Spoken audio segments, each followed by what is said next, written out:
За една недела лидерот на опозицијата Зоран Заев два пати е повикуван во кривичниот суд во својство на обвинет. Денеска за случајот подкуп, тој не се појави во судницата, па судењето судијата Дијана Груевска-Илиевска го одложи за 22 ноември.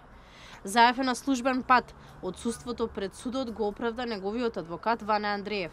Службена покана на самитот во Албанија и така да беше судот однапред известен дека не може да расправат. Во судницата не се појави ниту сведокот Иван Николов, струмичкиот бизнисмен кој го пријави случајот во полицијата.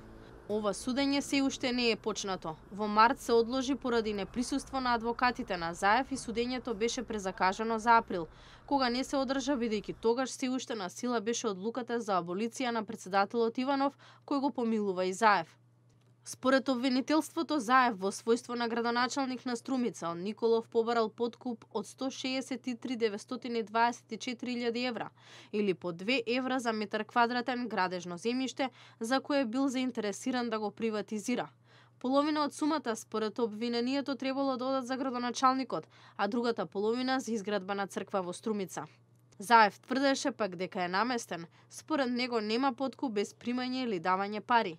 Поднесе кривична пријава против сведокот Николов. Специјалното јавно обвинителство го побара, но јавното не го предаде во надлежност на Катица Јанева со објаснување дека нема законска надлежност, бидејќи подкуп не произлегува од прислушуваните материјали.